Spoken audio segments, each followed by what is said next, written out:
Bonjour à tous, Satnam. Alors, je suis très enthousiaste à l'idée de vous partager. Là, je suis en phase de tournage des vidéos de la formation Ayurveda qui va commencer prochainement, là, au mois de janvier, avec Luc Modonnet. Et on est en train de vraiment de plonger aux racines de l'Ayurveda et de cette science millénaire. Et je voulais vous partager avec vous la résonance avec l'étude du Guru Gayatri, le Guru Gayatri Tantra, qui est l'invitation d'approfondissement vraiment de l'étude de ce mantra-là, de se connecter profondément avec l'influx spirituel de ce mantra. Et les premières étapes, c'était à travers deux masterclass, on a connecté d'abord au lieu dans lequel était reçu ce mantra, qui est un endroit absolument merveilleux dans les sommets de l'Himalaya.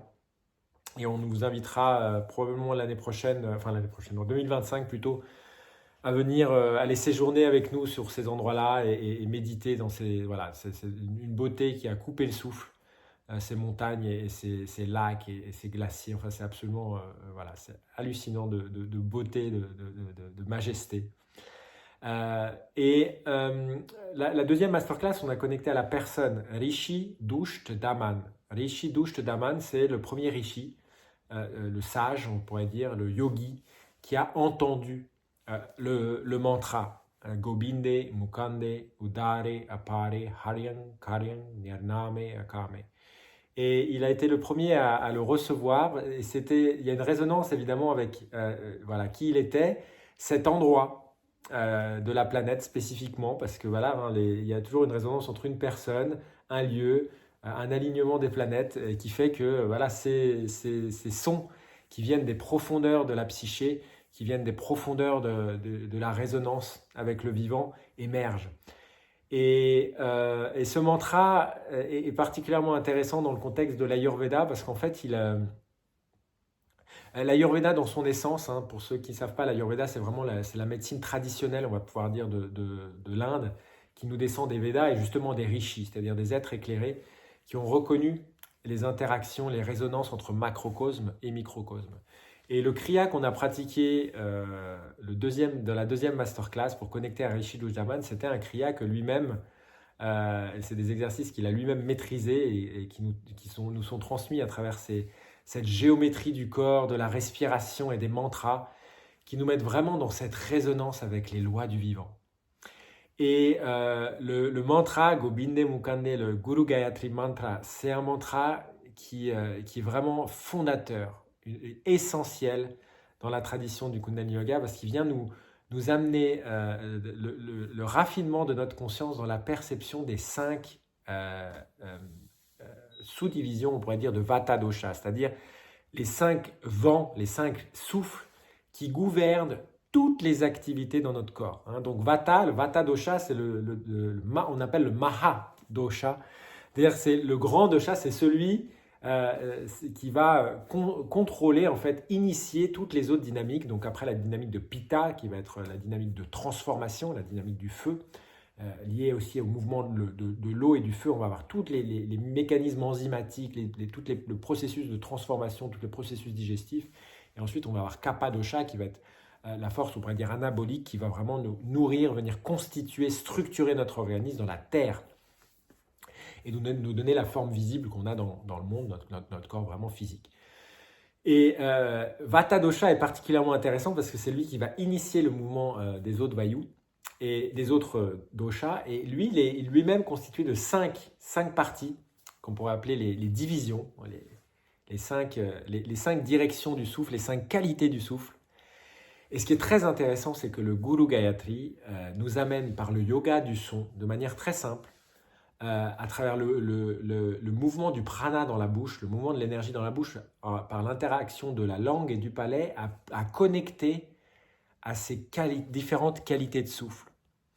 Donc on a le souffle de prana qui est le souffle d'assimilation, donc c'est ce qu'on va recevoir par nos cinq sens.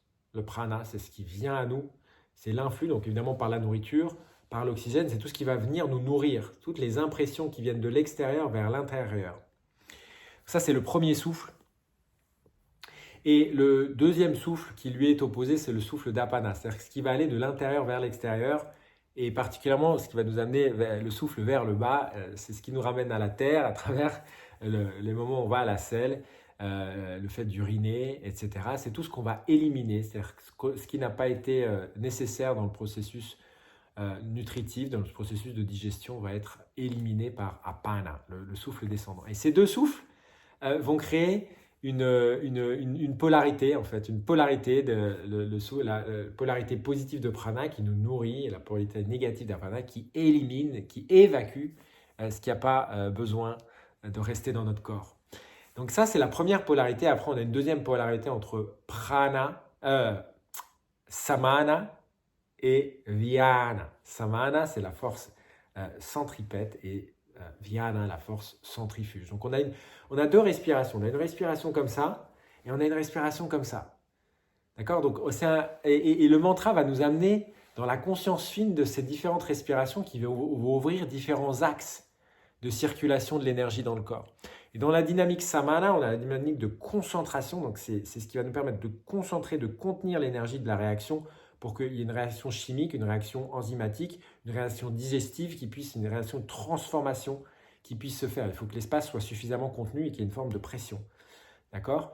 Et Vyana, c'est ce qui va permettre au résultat du processus digestif de venir aller pénétrer partout dans les tissus et est-ce que l'information, à travers notamment la circulation des fluides dans le corps, vienne circuler et que toutes les cellules puissent bénéficier de cette nouvelle information. Et on a le cinquième qui est un souffle de transcendance qu'on appelle Udana, le son d'élévation, qui est une élévation vers l'intérieur, en fait, vers la profondeur de notre être. Et c'est la connaissance et l'agencement en fait, de la combinaison de ces 5 pranas qui va permettre le réveil de l'énergie de la conscience qu'on appelle Kundalini. Ou Atma Prana, le prana de l'âme, c'est-à-dire une qualité spécifique de prana qui émerge quand on utilise et qu'on combine ces 5 pranas de base d'une certaine façon. Et le mantra Gobinde Mukande Udare Apare Haryan Karyan Nirname Akame utilise une science extrêmement précise du yoga du son pour jouer sur cette combinaison, cette permutation des 5 pranas. Donc ce mantra nous donne une exploration très profonde, très précise du mouvement des pranas dans le corps, de l'équilibre de notre corps pranique. Et ce corps pranique, c'est celui qui permet de faire le lien entre notre dimension terrestre, incarnée, visible, manifestée, et l'esprit l'illimité, l'infini, ce qui est impalpable, qui est subtil et qui est extrêmement léger. Donc c'est ce corps pranique qui permet que l'esprit et la matière communiquent, que la polarité de l'infini et de l'infini puissent rentrer en résonance, que le plein et le vide puissent coexister. Donc il y a quelque chose d'extrêmement intéressant dans cette porte que nous ouvre le Gobinde Mukande parce qu'il ouvre en fait le canal d'incarnation qui est le canal aussi le même canal qu'on va reprendre au moment où on va mourir. Donc il y a tout un rapport avec le temps, parce que le corps pranique nous donne le nombre de respirations qu'on a à vivre. Donc la manière dont on va vivre ces respirations entre prana, apana et samana et vyana va déterminer la qualité de notre vie. Vraiment la qualité du prana qui va pouvoir se manifester dans notre vie. Donc la première chose, c'est déjà de reconnaître qu'il y a des respirations, qu'il y a différents types de respirations, différents types de souffles, que bien évidemment on peut connecter aussi avec la conscience fine de la respiration. Mais là, à travers le yoga du son, on rentre par le son dans l'ouverture de la résonance de pulsation, de sentir les différentes qualités de la pulsation. Et se rapprocher de Prakriti, notre nature profonde, la nature profonde, qui on est profondément. Donc voilà l'invitation, j'avais envie de vous parler de ça parce que c'est à travers simplement ce mantra, 8 mots, 24 syllabes, le Guru Gayatri nous donne l'essence de l'Ayurveda. C'est pas rien, je sais pas si... Et moi-même, je suis très loin de capter toutes les subtilités et la profondeur. C'est pour ça qu'on a dans l'école eu l'intention de rentrer dans une étude vraiment approfondie sur plusieurs années. Donc chaque début d'année, de mi-janvier jusqu'à mois de mars, on prendra 10 séances pour vraiment tous les mercredis matins aller en profondeur dans une étude de chaque partie de ce mantra-là. Donc là, l'année 2024, ce sera juste Gobinde Mukande. Chaque année, on fera 2 mots.